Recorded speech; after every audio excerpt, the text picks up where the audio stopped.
Good morning, everyone. Welcome back to our online classes again. Till now, we have read that there are inequalities in the society and discrimination on the basis of male and female or gender. कि हमारे किस प्रकार हमारा भेदभाव होता है। महिलाओं के काम को कोई कीमत नहीं दी जाती क्योंकि वो बाहर काम नहीं करती, पेड नहीं है उस काम के लिए।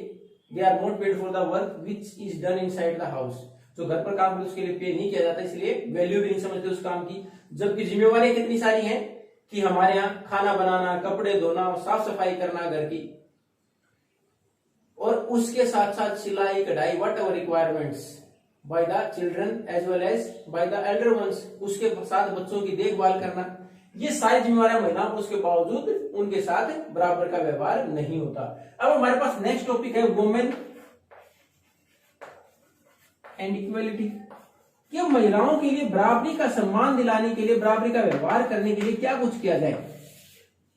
हमने यही छोड़ा था लास्ट टॉपिक। अब उसमें देखा कि ये इक्वलिटी है, ये कहां तक पॉसिबल है कि हर स्फेयर में दी जाए। Whatever inequalities are there, जो भी असमानताएं हैं, डिस्क्रिमिनेशन है, वो किसी एक महिला के साथ या एक परिवार में नहीं होता। It is at a vast level, बड़े लेवल पर। कहीं भी समाज में, सोसाइटी में चले जाएं, किसी एक घर या एक परिवार की बात नहीं, पूरे समाज में इस प्रकार का भेदभाव होता है। Even at the working place, जहां जहां काम भी होता है, महिलाएं साथ बराबर काम करती हैं, वहां भी they are not treated equally, वहां भी उनके साथ इक्वलिटी का व्यवहार नहीं होता। तो अब इसके लिए we are supposed to take the actions at the government level, not individual और family level, at the government level. अब जरूरत क्या है कि कदम ऐसे उठाए जाएं जो केवल एक परिवार के लेवल पर या एक घर के लेवल पर नहीं, एक व्यक्ति विशेष के लिए नहीं, पूरी सरकार उसके लेवल पर सभी महिलाओं के लिए कदम उठाए। और फिर हमने हमारे संविधान में पढ़ा है कि right to equality is given. हमारे संविधान में राइट टू इक्वलिटी दिया गया है। According to that there should not be any discrimination on the basis of sex, कि मेल और फीमेल के नाम पर किसी प्रकार का कोई भेदभाव नहीं होना चाहिए। Then our government try to find out on what basis that discrimination is taking place, किस आधार पर उनके साथ भेदभाव हो रहा है। What are the conditions, तो क्या कुछ कंडीशन जहां उनके साथ भेदभाव होता है ताकि उसके खिलाफ कोई कदम उठाया जा सके। फिर इसमें सबसे बड़ी चीज आती है कि ज्यादातर बच्चों की देखभाल करना किसकी जिम्मेवारी है, महिलाओं की या फिर लड़कियों की। तो सरकार ने उसके लिए एक व्यवस्था दी, कदम उठाया कि जहां भी ये इस प्रकार की व्यवस्था की जहां 30 से ज्यादा महिलाएं काम करती, in any organisation where more than 30 women are working, जहां 30 ज्यादा महिलाएं काम करती है, तो वहां किसकी व्यवस्था दी जाए, क्रेची। ये है क्या, इसको हिंदी में शिशु गृह या बच्चों के अलग रहने की जगह व्यवस्था कर देना। यानी जहां भी महिलाएं काम करें उसके साथ जैसे कोई आया काम करती है घर पर बच्चों की देखभाल के लिए, ऐसी की व्यवस्था कर जाए, अलग सेपरेट व्यवस्था कर जाए। जो भी महिलाएं काम करने वाली हैं, उनके बच्चे हैं, उनको एक जगह खेलने की व्यवस्था, रहने की जगह, उनके लिए सारी व्यवस्था कर दी जाए ताकि वो आराम से फ्री होकर काम कर पाए। दूसरा, हमने देखा जब महिलाओं के ऊपर जिम्मेवारी है बच्चों की देखभाल की, तो उसमें देखते हैं कि लड़कियां स्कूल भी नहीं जा पाती, क्योंकि अगर माताजी काम करती है तो आगे तो छोटे बच्चों की देखभाल करें, जिम्मेवारी किसकी, लड़कियों की। तो इसकी वजह से उनकी शिक्षा भी प्रभावित होती है। इसके लिए हमारे यहां आंगनबाड़ी की व्यवस्था की गई।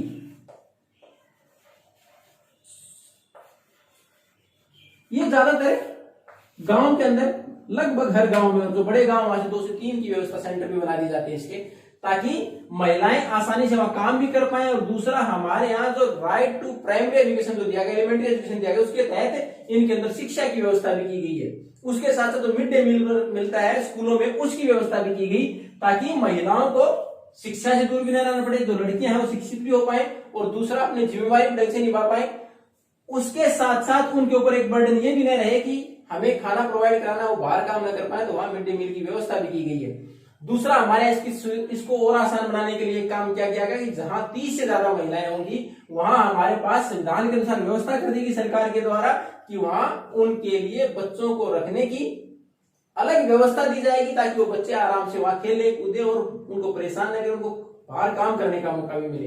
किसी भी संस्था के अंदर जहां 30 से ज्यादा महिलाएं काम करती हो, वहां सरकार के द्वारा कंपल्सरी कर दिया गया, it is mandatory by the government they must have creches, की वहां शिशु गृह हो, यानी उन बच्चों को अलग से खेलने कूदने रहने की व्यवस्था हो ताकि वो महिलाएं आसानी से काम कर पाए और घर पर उनके लिए कोई परेशानी नहीं, और घर पर जो लड़कियां हैं वो स्कूल जा पाए ताकि उनके ऊपर बर्डन न आए उनको रखने का।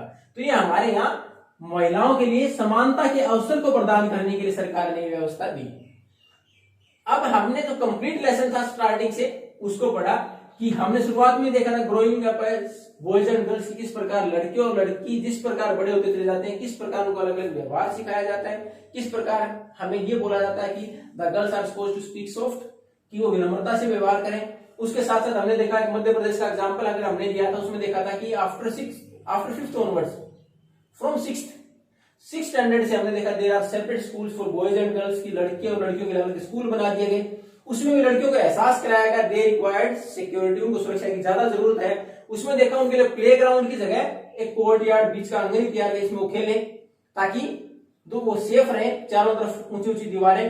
दूसरी तरफ जो लड़कों के लिए प्ले ग्राउंड था इट वॉज वास्ट वन, बड़ा play ground attach with the building, उस बिल्डिंग के साथ लगता हुआ खुला ग्राउंड जिसमें आसानी से खेल सकते, जबकि लड़कियों को बीच की कोर्ट यार्ड में रखा गया। जब वो स्कूल से निकलती they are supposed to go to the home state, सीधा जाएं, जबकि लड़के बीच में कोई साइकिल की ट्रिक करते हुए, कोई खेलते हुए, कोई गली में आइडल खाली फालतू में खड़े हुए और एंजॉय करते हुए जाते, जबकि लड़कियां सीधी स्कूल से घर। तो इस प्रकार उनको एहसास कराया गया कि लड़कियों को किस प्रकार अपनी सुरक्षा करनी है, किस प्रकार उनको बाकी समाज से बच के रहना है, और उनको सेपरेट व्यवस्थाएं दी गई।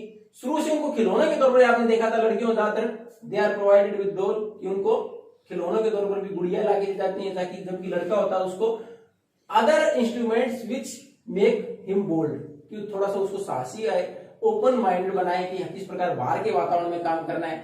आइदर विद कार्स, जैसे जो बड़ी गाड़ियां होती है उसके तौर पर कोई उनको टॉयज, या फिर उनको जो हमारे पास राइफल वगैरह या गन्स होती है उसके द्वारा प्रोवाइड, इस प्रकार के खिलौने प्रोवाइड कराए जाते हैं।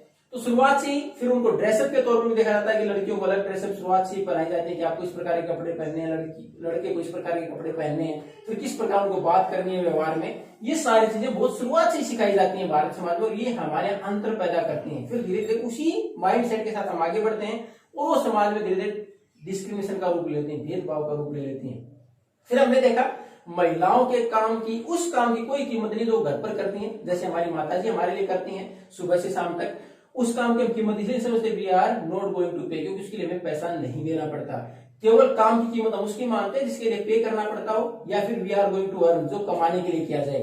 तो उसमें भी हमने देखा फिर एक महिला के एग्जाम्पल के द्वारा कि जब उसने स्ट्राइक किया एक दिन की तो कितनी परेशानी आई घर में, तो उससे महसूस होता है कि yes their work is also valuable, उनका काम भी बहुत कीमती है। क्योंकि हमारे जीवन की जो महत्वपूर्ण सुबह से लेकर शाम तक की एक्टिविटीज हैं उसमें खाना बनाना, कपड़े धोना, साफ सफाई करना, सारी चीजें मैनेज करके चलना, तो ये सारे काम महिलाएं करती हैं घर पर, देखभाल करना बच्चों की। तो इस प्रकार उनको प्रोवाइड कराएं इक्वलिटी के लिए हमने देखा। फिर सरकार ने एक छोटा सा कदम उठाया जहां भी 30 से ज्यादा महिलाएं होंगी ताकि वो बाहर आसानी से काम कर पाए, उनके ऊपर बर्डन ना हो बच्चों की देखभाल का, उनके लिए क्रैचेस बना दिए गए। उसके साथ साथ लड़कियां ज्यादा जिम्मेवारी निभाती हैं तो उनको परेशान ना होना पड़े फॉर देयर यंगर वंस, अपने छोटों के लिए तो स्कूल जा पाए, इसलिए ये सारी व्यवस्थाएं की गई। अब हमारा lesson complete, we are going to provide the question answer in the PDF format. Thank you and have a nice day.